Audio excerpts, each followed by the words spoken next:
እሺ ዛሬ መነሻ የምናደርገው የቆሮንቶስን የአንደኛ ቆሮንቶስ ምዕራፍ 14 ነውና ዛሬ በደንብ የምናየው ልሳን የሚል ነው። እንግዲህ ባለፈውም እንዳወራ ነው ልሳን ስንት አይነት ልሳን አለ ከተባለ 3 አይነት ልሳን አለ ብዬ አስቀምጫለሁ። የት ከተባለ የመጀመሪያው ልሳን ቋንቋ ነው። ልሳን ምንድነው ከተባለ አጭሩና ግልጹ ፍቺው ልሳን ምንድነው? ቋንቋ ነው፣ መግባቢያ ነው ማለት ነው። በዚህ ዓለም ላይ የሚነገር ቋንቋ ሁሉ ፍቺ የሌለው ስለሌለ ልሳን ምንድነው? ቋንቋ ነው። ታዲያ 3 አይነት ልሳን አለ ስትለን ምን እያልከን ነው የሚል ጥያቄ ከመጣ አንደኛ ሐዋርያት ሥራ ምዕራፍ 2 ያለው ልሳን የዓለም ሁሉ ቋንቋ ነው። ሁለተኛ ስንመጣ በአንደኛ ቆሮንቶስ ምዕራፍ 12 ላይ ለአንዱ ልሳን መናገር ለሌሎች ደግሞ መተርጎም ይላል። ስለዚህ ልሳን ጸጋ ስጦታ ሆኖ እናገኘዋለን። ሁለተኛው ሶስተኛው ደግሞ እዚህ አንደኛ ቆሮንቶስ ምዕራፍ 13 ቁጥር 1 ላይ በመላእክት ልሳን እንኳን ብናገር ነገር ግን ፍቅር ከሌለኝ ከንቱ ነኝ ይላል። ስለዚህ ሜታፎሪክ ነው፣ ተምሳሌታዊ። ነገር ግን የመላእክት እንኳን መግባቢያ እንዳላቸው ሳይን ይሰጠናል፣ ምሳሌ ይሰጠናል ማለት ነው። ይሄን አይተናል። ከዛ ባለፈ የሚተረጎምና ማይተረጎም ብለን ደግሞ በአንደኛ ቆሮንቶስ ምዕራፍ 14 መሰረት ደግሞ ያየናቸዋል። ሐዋርያት ሥራ ምዕራፍ 2 ላይ ያለው ልሳን ምን አይነት ነው ከተባለ የተለያዩ አይሁዳውያኖች ተበትነው ስለነበረ እነዚህ 7ቱን የእግዚአብሔር በዓላቶችን የሚያከብሩት አይሁዳውያኖች ኢየሩሳሌም መጥተው፣ ስለዚህ የቂጣ በዓል፣ የነዶ በዓል፣ የመወዝወዝ በዓል፣ የፋሲካ በዓል፣ የጴንጤቆስጤ የሚባለውን በዓል በትክክል ያከብሩታል። ተበትነው ቢኖሩም እኚህም በዓላት ግን የሚያከብሩት መጥተው ኢየሩሳሌም። ስለዚህ በዓለኛ 50ኛው የጴንጤቆስጤ ቀን ሐዋርያት ሥራ ምዕራፍ 2 ላይ ያለው ለማርያም ሐዋርያቶችን 120 ያክሉት ይጸልዩና ይጾሙ ነበር ይላል። ለምን ከተባለ ሐዋርያት ሥራ ምዕራፍ 1 ላይ ጌታ ከመሄዱ በፊት ምን አላቸው? ኃይልን ሳትቀበሉ ከዚህ አትውጡ። ኃይልን በተቀበላችሁ ጊዜ ግን አለ በኢየሩሳሌም፣ በይሁዳ፣ በሰማርያና እስከ ምድር ዳርቻ ድረስ ምስክሮቼ ትሆናላችሁ። ስለዚህ ኃይልን መቀበል አለባቸው። ኢየሱስ 40 ቀንና 40 ሌሊት ታያቸው፣ ተገለጠላቸው። ኢየሱስ ካረገ በኋላ ዊዝን 10 ዴይ ከ10 ቀን በኋላ በኋላኛ 50ኛ መንፈስ ቅዱስ በልዩነት ይመጣል። እዚህ ጋር ስንማር መንፈስ ቅዱስ በልዩነት ሐዋርያት ሥራ ምዕራፍ 2 ላይ መጣ ስንል መንፈስ ቅዱስ ቀድሞ አልነበረም ማለት አይደለም።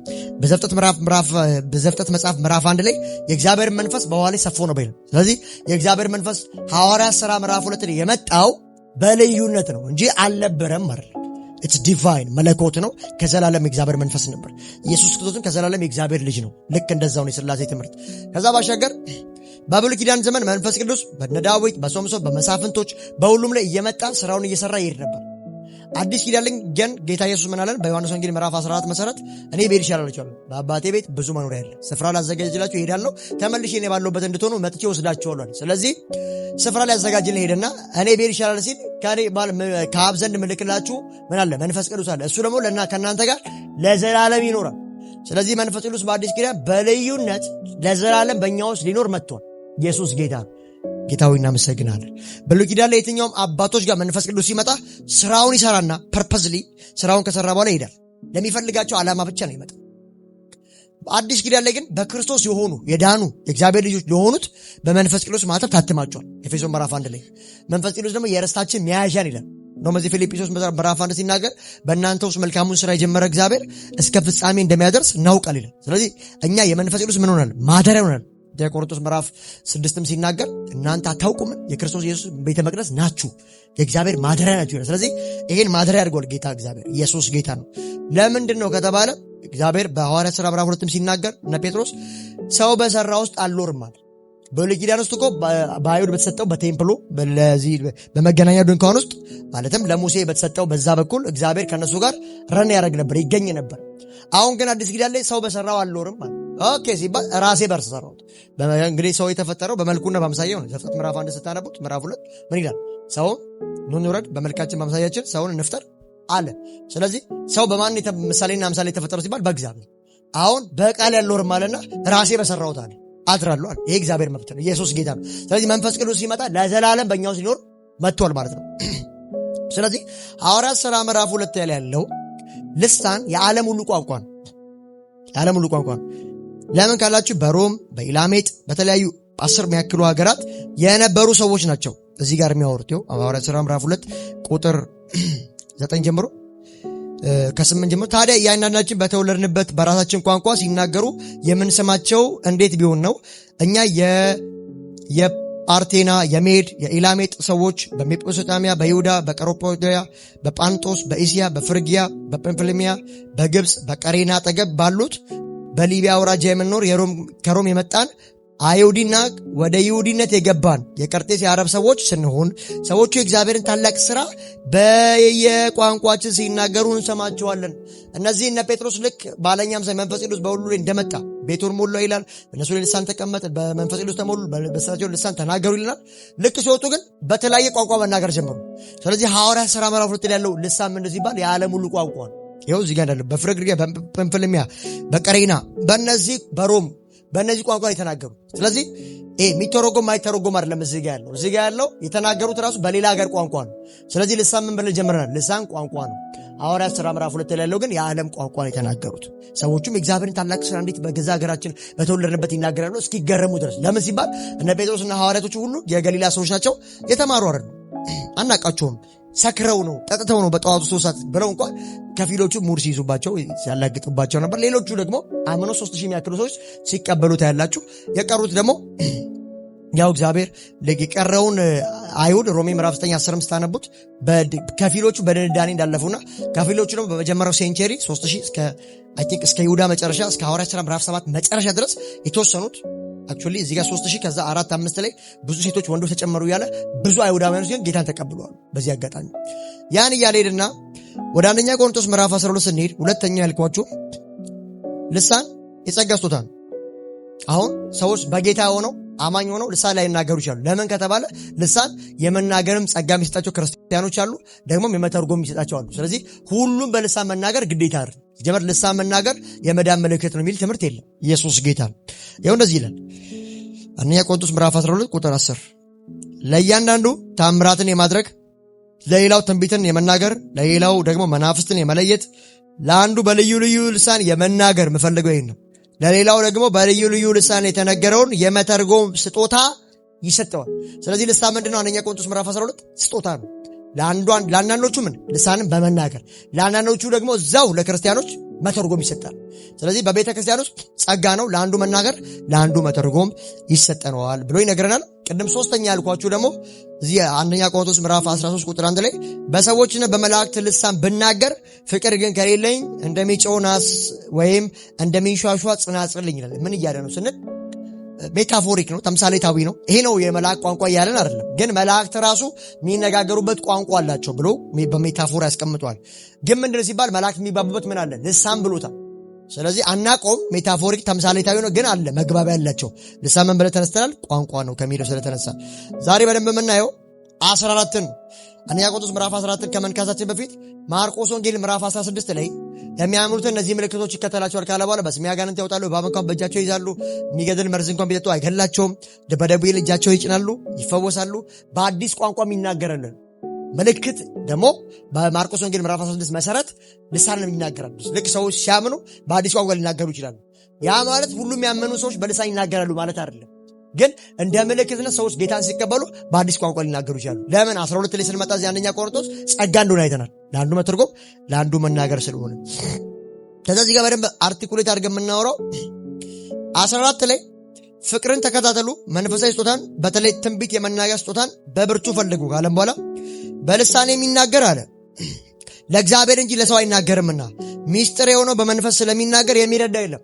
እንግዲህ አንደኛ ቆሮንቶስ ምዕራፍ 14 ነው ዛሬ በደንብ የምናየው። ስናይ ግን ከ1 እስከ 25 ስለ ልሳን ትምህርት የሚሰጠን ኮርስ ይሰጠናል። ልክ አሁን ትምህርት ስትማሩ ዴፊኒሽን አለው፣ ስለ ትምህርቱ ፓወርፖይንት ይሰጣችኋል። ልክ እንደዛ ስለ ልሳን ያስተምርና ከ26 እስከ መጨረሻ ያለው ደግሞ በቤተ ክርስቲያን ውስጥ እንዴት ልሳንን መጠቀም እንዳለብን 2 ወይ 3 ቢናገሩ ሌላው ቢተረጉም እያለ አካሄድና ስነ ስርዓት ነው የሚያስይዘው። እስከ 25 ድረስ ግን ኮርስ ይሰጠናል። ልሳን ማለት ይሄ ነው፣ ሚስጥር ነው፣ ፐርሰናል ሰው የሚታነጽበት ነው፣ ደግሞ ቢተረጎም ነው ለማህበረሰቡ የሚያንጽ ነው ያለ እስከ 25ኛ ቁጥር ድረስ የሚናገረን ስለ ልሳን ኮርስ ነው የሚሰጠን። እንደዚህ ይላል በልሳን የሚናገር ለእግዚአብሔር እንጂ ለሰው አይናገርምና። ስለዚህ ልሳን የሚናገሩ ሰዎች ለእግዚአብሔር እንጂ ለሰዎች አይናገሩም ያለ። ስለዚህ ወይ አማርኛ አይደለም ወይ እኛ የምናውቀው ቋንቋ አይደለም ማለት እግዚአብሔርና ያ ተናጋሪው ሚስጥር የሚያወራበት ሄድን ነው። ሲተረጎም ሲባል ግን ምንድነው ለህዝቡ የሚጠቅም ነው። ያ ሰው ግን ሲያወራ ምን ይልበታል? ይታነጽበታል ብሎ ቁጭ ያደርግልናል። ሚስጥር የሆነውን በመንፈስ ስለሚናገር የሚረዳው የለም። ማንም አሁን እዚህ ጋር በልሳን አንድ ሰው ቢናገር የሚረዳው የለም። ለምን? ሴክሬት ነው እያወራ ያለ። ግን ሲተረጎም ለማህበረሰቡ ይጠቅማል፣ ለምዕመኑ ይጠቅማል። ትንቢትን የሚናገር ግን ለማነጽ ለማበረታታትና ለማጽናት ለሰው ይነገራል። ትንቢት ሲነገር ትንቢት ያንጻል። ለምን? በምናውቀው ቋንቋ ነው። ዛሬ አሁን እዚህ ጋር ትንቢት እግዚአብሔር ቢናገር እንግዲህ ትንቢት መጽሐፍ ሲናገር ትንቢት ከቶ በሰው ፍቃድ አይመጣም ነው። ትንቢት እኔ አሁን ጌታ ካልተናገረ አልተነብይም። ለምን ከተባለ ትንቢት እኔ ግዴታ አይደለም። መጽሐፍ ሲናገር ትንቢትን ይላል። ትንቢት ከቶ በሰው ፍቃድ አይመጣም። ስለዚህ ትንቢት ራሱ የሚያመጣው ማነው ሲባል እግዚአብሔር ሲናገር የሚናገር ነብይ ማለት። ስለዚህ ትንቢትን የሚናገር ለማነጽ፣ ትንቢት እግዚአብሔር ብሎ ሰው ሲናገር አገልጋይ ለማነጽ ይጠቅማል። ኦኬ፣ ለማበረታታትም ለማጽናትም ይነገራል። ያን ሰው ለማጽናት እግዚአብሔር ከሱ ጋር እንደሆነ እግዚአብሔር በብዙ መንገድ በትንቢት ሲነግረው ያጸናዋል፣ ያጽናናዋል። በትንቢት በኩል ይናገራል በሚያውቀው ቋንቋ ማለት ነው። 4 ላይ ተመልሶ እንደዚህ ይላል፣ በልሳን የሚናገር ራሱን ያንጻል። ለካ ልሳን ሰው ሲናገር ራሱን ነው የሚያንጸው። ምን ስለሆነ? ቁጥር 2 ሚስጥር ስለሆነ የሚረዳው ስለሌለ በልሳን የሚናገር ራሱን ያንጻል። ትንቢትን የሚናገር ግን ቤተ ክርስቲያንን ያንጻል። ልሳን ሰው ሲናገር ሴክሬት ነው፣ ሚስጥር ነው፣ የሚረዳው የለም፣ ራሱን ለእግዚአብሔር። ትንቢትንስ አንድ ሰው ቢናገር ሙሉ ማህበረሰቡ ይታነጻል። ለምን? በዛ ውስጥ የሚጽናና ሰው አለ፣ የሚበረታ ሰው አለ እያለ ይሄዳል። ቁጥር 5 ሁላችሁም በልሳን ብትናገሩ እወዳለሁ። ስለዚህ ሁሉም ያመነ ጴንጤ ሁሉ ምን አይልም ማለት ነው? ልሳን አይናገርም። ለምን ከተባለ ለአንዳንዶች መናገር በልሳን ለአንዳንዶች ደግሞ መተርጎም ስለሚሰጥ። ኢየሱስ ጌታ። ሁላችሁ በልሳን ብትናገሩ እወዳለሁ፣ ከዚህ ይልቅ ግን ትንቢትን ብትናገሩ እወዳለሁ። ከልሳን ይልቅ ኢኒሼት ማድረጋችሁ ትንቢትን በብርቱ ፈልጉት። ትንቢት ብትናገሩ አብሆል ታንጹበታላችሁ። ልሳን ግን ሴክሬት ነው፣ ሚስጥር ነው፣ ራሳችሁን ለእግዚአብሔር ሲተረጎም ብቻ ነው ማህበረሰቡ የሚጠቅመው እያለ። እሺ፣ ቤተ ክርስቲያን እንድትታነጽ በልሳን የሚናገር ሰው የተናገረውን ካልተረጎመ በልሳን ከሚናገር ይልቅ ትንቢት የሚናገር ይጠቅመዋል። ቤተ ክርስቲያን ውስጥ ሲሆን አለ አንድ ሰው ትንቢት ልሳን ተናገረ። ስለዚህ ማይተረጎመው ከሆነ እንዲተረጉም ይጸልያል። ታች ላይ ስንወርድ እናየዋለን። ካልተረጎመው ለሌሎች ምዕመናን ጥቅም የለውም። ስለዚህ በትንቢት የመናገር ይበልጣል ከልሳን ይልቅ። አንድ ሰው ልሳን ዝም ብሎ ከሚናገር ትንቢት ቢናገር ሌሎች ይታነጹበታል።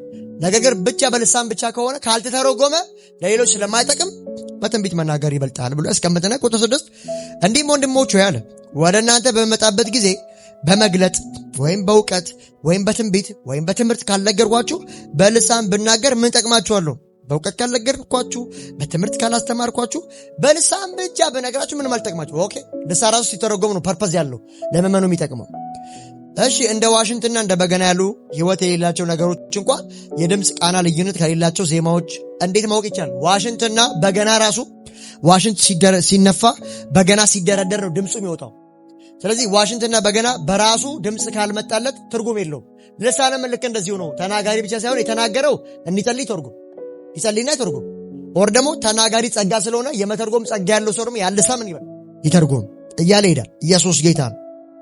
ቁጥር 8 ደግሞም መለከት ትክክል ያልሆነ የጥሪ ድምፅ ካሰማ ለጦርነት ማን ይዘጋጃል? ብዙ ጊዜ መለከት የሚነፋው ለጦር ሜዳ ለተለያየ ነገር ነው። ማንም አይዘጋጅም። ሬዲ የሚወጥ ጥሩምባ ሲነፋ ሁሉም ጦረኞች ይነሳሉ ማለት ነው። ኦኬ፣ እናንተም እንደዚሁ ናችሁ አለ። ከአንደበታችሁ ትርጉም ያለው ቃል ካልወጣ የምትናገሩትን ማን ሊያስተውለው ይችላል? ለነፋስ የምትናገሩ ትሆናላችሁ። ስለዚህ ከአንደበታችሁ የሚወጣው ልሳን ለነፋስ እንዳይሆን ሰው ማስተዋል አለበት፣ መተርጎም አለበት እያለ ሄድና በዓለም ላይ ብዙ አይነት ቋንቋዎች አሉ አለ። ትርጉም የሌለው ቋንቋ የለም። ስንጀምር ምን አለን? ትምህርቱን ልሳን ማለት ቋንቋ ነው። ፔሪድ ዘግተናል። ነገር ግን 3 አይነት ልሳን፣ ከዛ በኋላ ደግሞ 14 ላይ ስንገባ የሚተረጎምና ማይተረጎም ብለን አርቲኩሌት እያደረግን ነው። እንዲህም አንድ ሰው አለ የሚናገረውን ቋንቋ ትርጉሙን ካላወቀ ለሚናገረው እንግዳ ይሆንበታል፣ እርሱም ለእኔ እንግዳ ይሆናል። በልሳን ብቻ ስነግረው ያን ያልተረዳ ሰው እሱ ለእኔ እንግዳ ነው፣ እኔ በምናገረው ልሳን ለእሱ አይገባም ማለት ነው።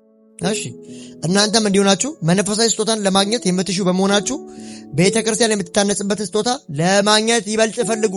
ቤተ ክርስቲያን በይበልጥ የምትታነጸው በምንድን ሲባል ጳውሎስ እንደሚናገረው ከልሳን ይልቅ ትንቢትን መናገር። ለምን? ትንቢትን መናገር ለብዙዎች የሚሆን ነው። ልሳን ግን ተነግሮ ካልተተረጎመ ጥቅም የለውም እያለ ኢየሱስ ጌታ። ቁጥር 13 ስለዚህ በልሳን የሚናገር ሰው የሚናገረውን መተርጎም እንዲችል ይጸልይ። ለካ ልሳንን መናገር ብቻ አይደለም ጉዳዩ፣ ተናጋሪው ራሱ ለመተርጎም ይጸልይ። የተናገረው ሰው መተርጎም ይችላል ያለን አንዱ ፓዝ ይሄ ነው። ሁለተኛው ደግሞ አንዱ ሲናገር የመተርጎም ጸጋ ያለው ሰው ደግሞ ይተርጉም እያለ ነው። በዚህ አጋጣሚ የአንደኛ ቆሮንቶስ ምዕራፍ 14 ዋናው ክሌሙ ኦነሩ መመሰላችሁ አብዷል እንዳንባል። በዚህ አጋጣሚ እኔ ቨርስ ባይ ቨርስ ትምህርቱን ላስተምራችሁ ብዬ እንጂ ዋናው ሐሳቡ መሰላችሁ አንደኛ ቆሮንቶስ የጳውሎስ ስጋቱ አንድ ነገር ነው። ምን ከተባለ ሁላችሁ በልሳን ስትናገሩ ሳለ ይላል አንድ የማያምን ሰው ኢንክራይስት ያልሆነ ሪጀነሬት ያልሆነ አሕዛብ ቢመጣና እዚህ ውስጥ አሁን በጣም ብዙ ሺህ ሰዎች ቢኖሩ ይሄ ሁሉ ሺዎች እየተናገሩ አንድ ያላመነ ሰው መጥቶ ቢገባ ሁሉም ሰው በልሳን እየተናገረ ነው። ስለዚህ ምን ይሆኑ ነው? አብዷል ወይ ይላል። የጳውሎስ ፍራቻ ነው ባይዘው እንጂ የዕለቱ አገልጋይ ወይ 3-4 ሰዎች ልሳን ቢናገሩ ከዛ ሁሉ ሺህ ሰዎች መካከል ሌላው ቁጭ ብሎ እንትን ቢል ኮዝ የለውም፣ ችግር የለውም።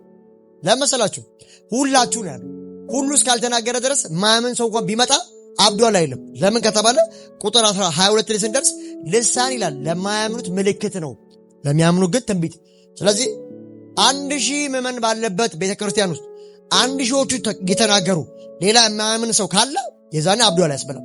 በጣም ከባዱ እሱ ጋር ግን 1000 ምዕመን ባለበት 3-4 ሰው ወይ ደግሞ የጉባኤው መሪ አገልጋይ በልሳን ቢናገር ኢቭን ኢፍ ባይተረጎም ራሱ አውዱን ይዘን ስንጠብቀው ምን ይላል ማለት ነው?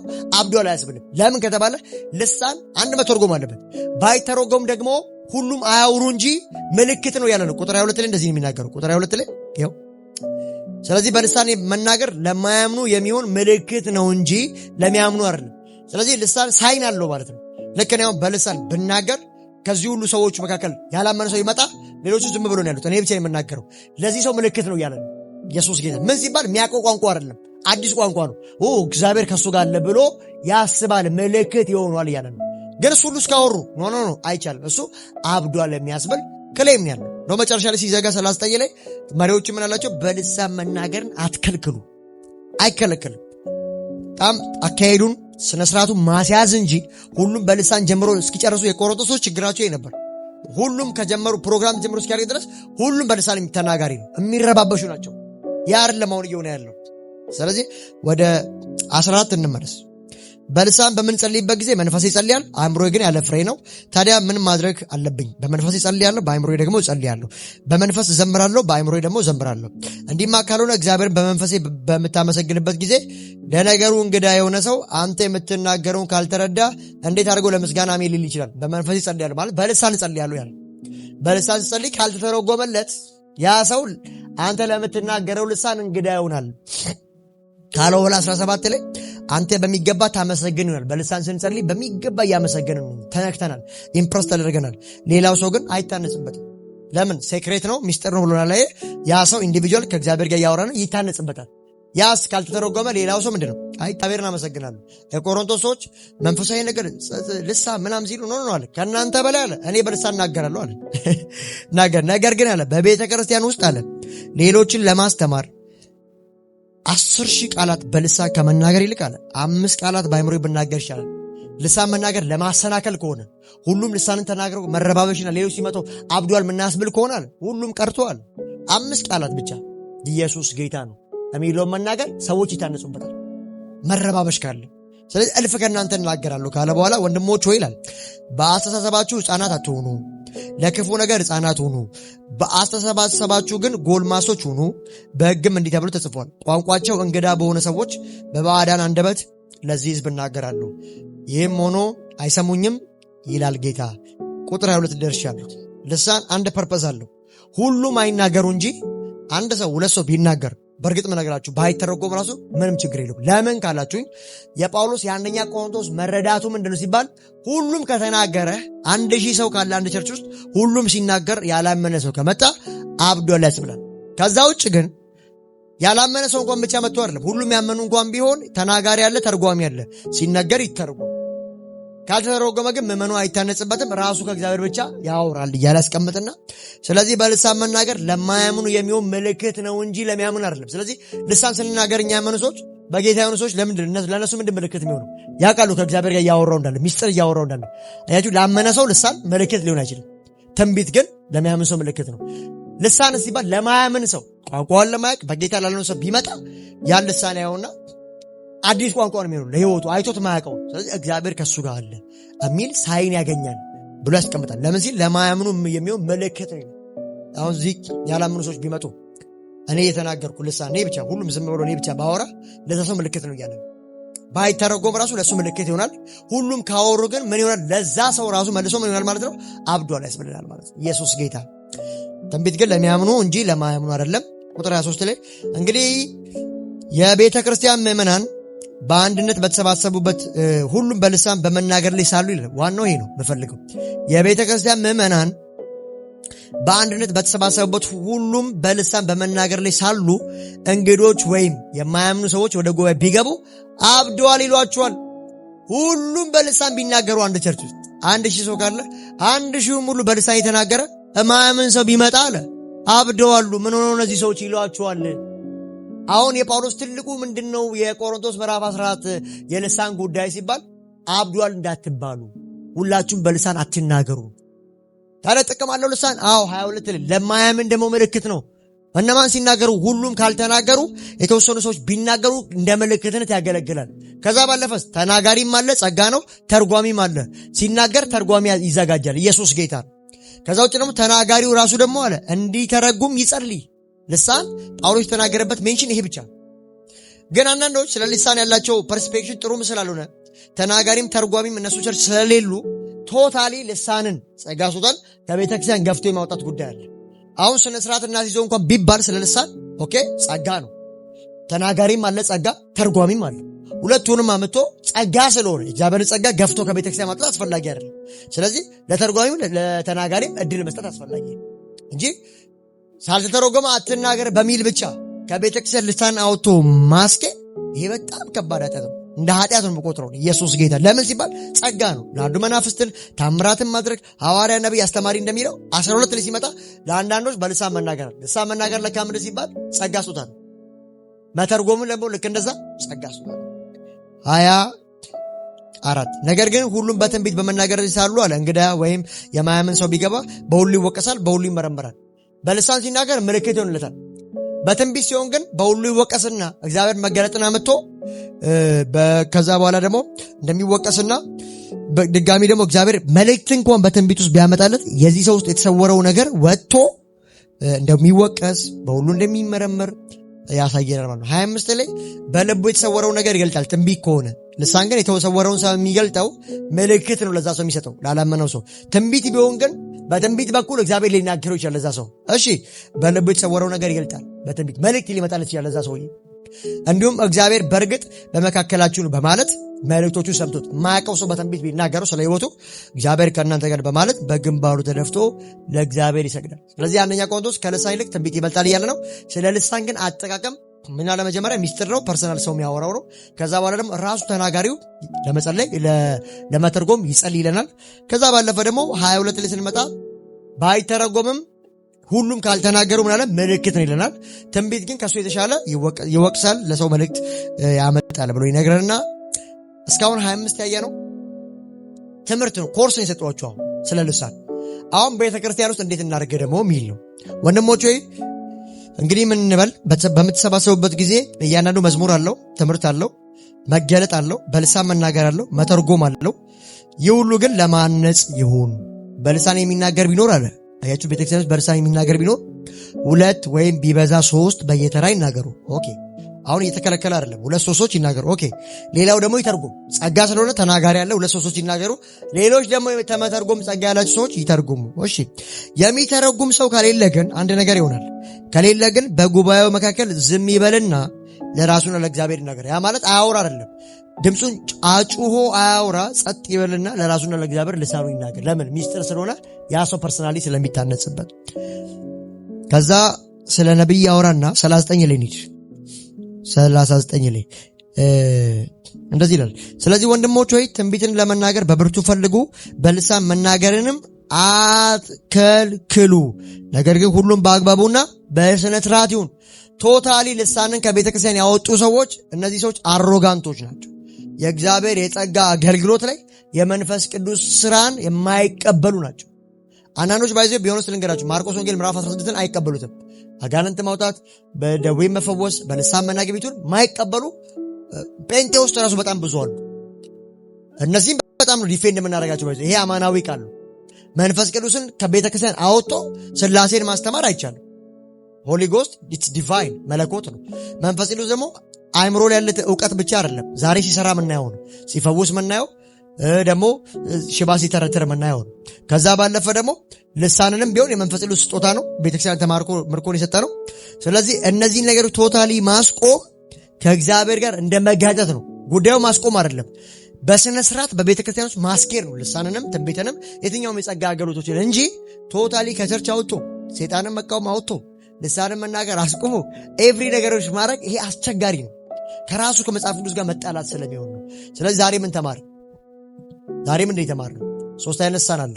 የመጀመሪያው ሐዋርያት ሥራ ምዕራፍ 2 ላይ ያለው የዓለም ሁሉ ቋንቋ ነው። አንደኛ ቆሮንቶስ ምዕራፍ 12 ላይ ደግሞ ለመናገርም መተርጎም ይሰጣቸዋል። አንደኛ ቆሮንቶስ ምዕራፍ 13 ላይ ደግሞ በመላእክት ልሳን እንኳን ብሎ በሜታፎሪክ በተምሳሌት ይናገራል። 14 ሙሉ ስንላይ ግን ልሳን ፎርስ ወይንም አይተናል፣ ደግሞ ፖዚቲቭ ወይንም አይተናል። ምን አየን? ሁሉ ከተናገሩ አብዷል ያስብላል በማያምኑ ሰዎች። ግን የተወሰኑ ሰዎች ቢናገሩ ደግሞ ለምልክትነት ይሆናል ብሎ ደግሞ ሲናገር እናያለን። ደግሞ መልሶ ሁለት ሶስት ሰዎች ይናገሩ ደግሞ ይተርጉም፣ ከሌለ ደግሞ እሱና ጸጥ ብሎ ራሱና እግዚአብሔር ያውራ ይላል። ስለዚህ አሁን በተማረው ትምህርት መሰረት ልሳን ቸርች ውስጥ አይነገር የሚለው አይደለም፣ ስነ ስርዓት የያዝ ነው። ይናገር፣ ለመተርጎም ይጸልይ፣ ከተረጎመ ለህዝቡ ይናገር። ለምን ይጠቅማል።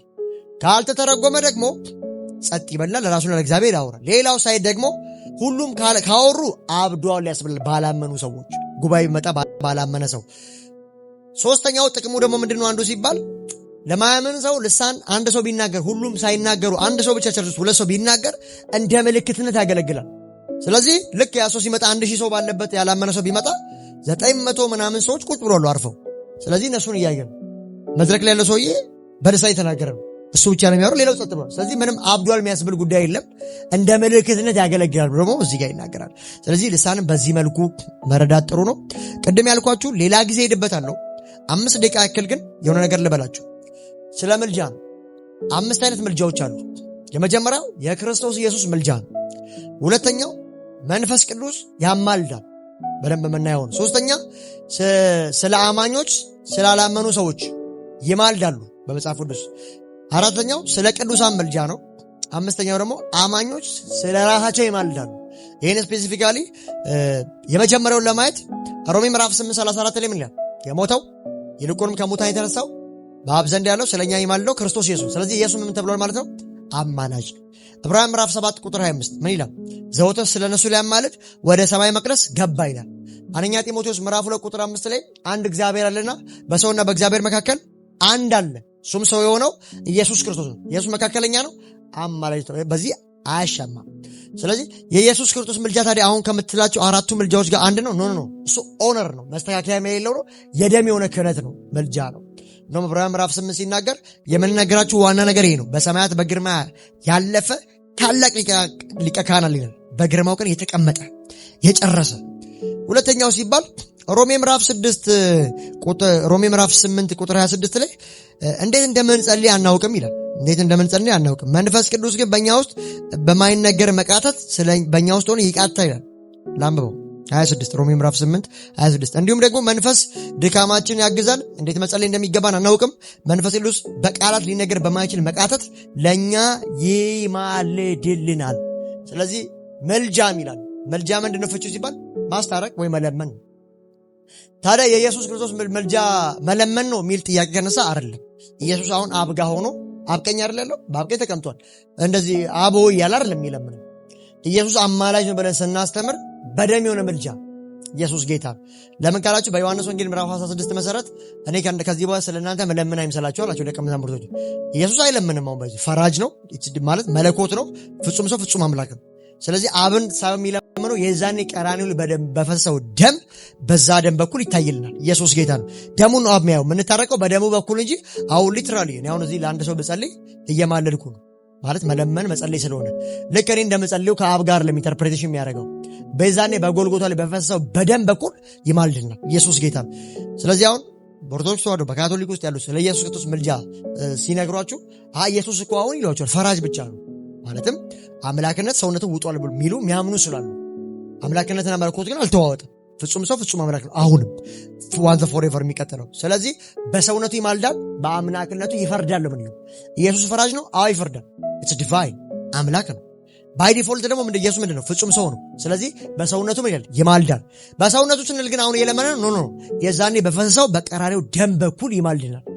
እነሱ የሚያነሱት ደግሞ አናሎጂ አለ። ማርያም ትማልዳለች፣ ቅዱሳን ብለው የሚሉት ሁለተኛ ቆሮንቶስ ምዕራፍ 9 ላይ ያለው። ሁለተኛ ቆሮንቶስ ምዕራፍ 9 14 ላይ ቅዱሳን ይማልዳሉ የሚል ቃል አለ። ቅዱሳን ኢኒሴንስ ግን እያለ ያለው ወደዚህ መቄዶንያ ሰዎች፣ የቆሮንቶስ፣ የፊልጵስዩስ ሰዎች ኢየሩሳሌም ጉባኤ ያሉት ክርስቲያኖች ሲቸገሩ ጎፈንድሚ ያደርጉ ነበር። የኢየሩሳሌም ጉባኤ ለቆሮንቶስ ሰዎች፣ የቆሮንቶስ ሰዎች ለአካያ ሰዎች ልክ ሲቸገሩ እርዳታ ያዘጋጁ ነበር። ያን እርዳታ የተረዱ ሰዎች የቆሮንቶስ ሰዎች ምን አሏቸው? ማለዱላቸው። ስለተደረገላቸው ቸሮታ፣ ስለ መልካም ነገር ማለዱላቸው። ቅዱሳን ማልደዋሉ። ከምን አንግል ሲባል ጎፈንድሚ ገንዘብ ስለረዷቸው። እሷን ጥቅስ ይዙና ማርያም ታማለለች ይላቸዋል። ኢየሱስ ጌታ። ቅዱሳን ሚል ስለተገኘ ማርያም ታማለለች፣ መላእክት ያማለሉ ብላም ይሏቸው። ዮሐንስ ወንጌል ምዕራፍ 2 ለሚሄደው ያ በቃና ዘገሊላ ላይ የተደረገው የወይን ጠጅ አለ አይደል? አልቆባቸዋል አለች። ጊዜ አልደረሰም ማለት። ስለዚህ እኮ ማርያም አማላጅ ናት። ሊትራሊ እኮ ቃል የላቸው፣ ግን ሄዳ የወይን ጠጁ አልቋል አለችው። ስለዚህ አማለለች ይላቸዋል። ኢየሱስ ጌታ ነው። ስለዚህ ቅዱሳን አያማልዱም፣ ማርያም አታማልድም። በዚህ አጋጣሚ እዚህ ጋር በሁለተኛ ቆሮንቶስ ምዕራፍ 9 እናስገባቸው እንኳን ከተባለ በሕይወት እያሉ እነዛ ሰዎች ስለተደረገላቸው ቸሮታ እነዛ ቅዱሳን ከማለዱ በሕይወት እያሉ ላደረጉት ነገር ማልደው ሊሆን ይችላል። ከሞተ በኋላ ግን ሰው አማላጅ ሊሆን አይችልም። ኢየሱስ ጌታ። መላእክት ይማልዳሉ የሚል ደግሞ አንድ ቃል ለመጻፍ ቅዱስ አንድ ቃል ነው የምላችሁ። ኢየሱስ ጌታ ነው። ሁለተኛ መንፈስ ቅዱስ ይማልዳል አለ። ከምን አኳያ? እንዲሁም መንፈስ ድካማችን ያግዛል። እንዴት መጸለይ እንደሚገባን አናውቅም። መንፈስ ግን በቃላት ሊነገር በማይችል መቃተት በእኛ ውስጥ ይማልዳል። ቃሉን ያሳያችሁ። ስለዚህ መንፈስ ቅዱስ ምን ተባለ? አማላጅ ተባለ። የመንፈስ ቅዱስ ምልጃ ግን ከምን ጋር ነው ሲባል እንደ ክርስቶስ ኢየሱስ ከደም ጋር የተያዘ አይደለም፣ መካከለኝነት አይደለም፣ በእኛ ውስጥ ነው አይደለ? በእኛ ውስጥ ታትመዋል አይደል? ቅድም ያልኳችሁ ኤፌሶን ምዕራፍ 1 ላይ በመንፈስ ቅዱስ ማለት ታትማችኋል፣ የርስታችሁ መያዣ ነው።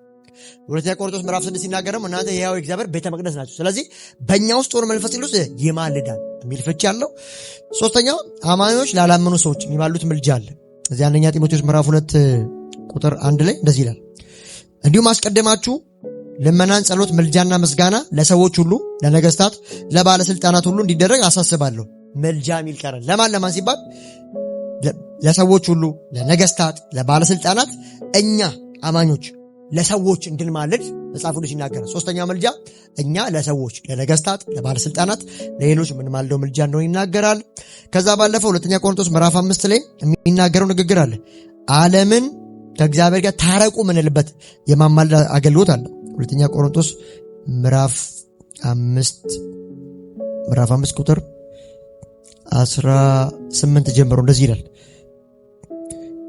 ይህ ሁሉ ከእግዚአብሔር ነው። እርሱ በክርስቶስ አማካኝነት ከራሱ ጋር አስታረቀን፣ የማስታረቅንም አገልግሎት ሰጠን። እግዚአብሔር በክርስቶስ ዓለምን ከራሱ ጋር እንዲያስታርቅ የሰዎችን በደል አይቆጥርባቸውም ነበረ፣ እኛም የማስታረቅን አገልግሎት አገኘን ካለ በኋላ 20 ላይ ስለዚህ እኛ የክርስቶስ እንደራሴዎች ነን፣ እግዚአብሔር በእኛ አማካይነት ጥሪውን ያቀርባል። እኛም ከእግዚአብሔር ጋር ታረቁ ብለን በክርስቶስ እንለምናቸዋለን። እኛ በእርሱ ሆነን የእግዚአብሔር ጽድቅ እንሆን ዘንድ ኃጢአት ያላወቀውን እርሱ ስለኛ ኃጢአት አደረገው እያለ ይሄዳል። በ54ቱ ላንብብላችሁ። በ54ቱ ትርጉም እንደዚህ ይላል። ሁለተኛ ቆሮንቶስ ምዕራፍ 5 ላይ እንማልዳለን የሚል ቃል ሊትራሊ አለ። ሶስተኛው መማለድ እኛ ለነገስታቶች፣ እኛ ደግሞ ለአላመኑ ሰዎች ከእግዚአብሔር ጋር ታረቁ ብለን ማስታረቅን ምልጃ እንደምንሰጥ ይኸው ከ18 ጀምሮ ሁለተኛ ቆሮንቶስ ምዕራፍ 5 ቁጥር 18 እንደዚህ ይላል በአዲሱ በ54ቱ ትርጉም። ነገር ግን የሆነ ሁሉ በክርስቶስ ከራሱ ጋር ካስታረቀን የማስታረቅን አገልግሎት ከሰጠን ከእግዚአብሔር ነው። እግዚአብሔርን በክርስቶስ ሆኖ ዓለሙን ከራሱ ጋር ያስታርቅ ነበርና በደላቸውን አይቆጥርባቸውም ነበረ፣ በእኛም የማስታረቅ አገልግሎት አኖረ። እንዲህም እግዚአብሔር በእኛ እንደሚማልድ ይላል። ኢየሱስ ጌታ። በዚህ በ54ቱ ትርጉም ሁለተኛ ቆሮንቶስ ምዕራፍ 5:20 ላይ እንደዚህ ይላል፣ እግዚአብሔር በእኛ እንደሚማልድ ስለ ክርስቶስ መልእክተኞች ነን፣ ከእግዚአብሔር ጋር ታረቁ ብለን ስለ ክርስቶስ እንለምናለን። ስለዚህ በእኛ እንደሚማልድ ይላል። ስለዚህ እኛ ለነገስታቶች፣ እኛ ለባለስልጣን፣ ከዛ ባለፈ ደግሞ ዓለም ውስጥ ያሉትን ከአብ ጋር ታረቁ ብለን እምንማልድ ሆነን ገብተናል ማለት ነው። የመጨረሻው አራተኛው ቅድም እንዳልኳችሁ ስለ ቅዱሳን ምልጃ ነው። ማርያም መላእክት ያማላል የሚሉበት ሁለተኛ ቆሮንቶስ ምዕራፍ 9 ላይ ያለውን ቃል ነው። እሱ ቃል እንዳልኳችሁ ሁለተኛ ቆሮንቶስ ምዕራፍ 9 ቁጥር 14 ላይ ያለ ቃል ነው። ላንብበው። እንደዚህ ይላል። አራተኛው ስለ እናንተ በሚጸልዩበት ጊዜ ከእግዚአብሔር ከተሰጣችሁ ታላቅ ጸጋ የተነሳ ይናፍቋችሁ ይላል። እኛ ደግሞ በ54ቱ ትርጉም እዚህ ጋር 9:14 እንደዚህ ይላል፣ ራሳቸውንም ስለ እናንተ ሲያማልዱ ይላል። እነማን ሲባል እነዚህ በጎ ነገር የተደረገላቸው ሰዎች ራሳቸውንም ስለናንተ ሲያማልዱ በእናንተ ላይ ከሚሆነው ከሚበልጠው ከእግዚአብሔር ጸጋ የተነሳ ይናፍቋቸዋል። ሲያማልዱ የሚል ቃል አለ። ይሄንም ቃል ይዙና የሚያማልዱት ማነው ሲባል ቅዱሳን። የየትኛው ቅዱሳን? የቆሮንቶስ ቅዱሳን አማልዱ። ስለምን? ስለተደረገላቸው በጎ ነገር። አካያ፣ ኢየሩሳሌም ጉባኤ፣ ቆሮንቶስ ጎፈንድሚ ይደራረጉ ነበር ሲቸገሩ።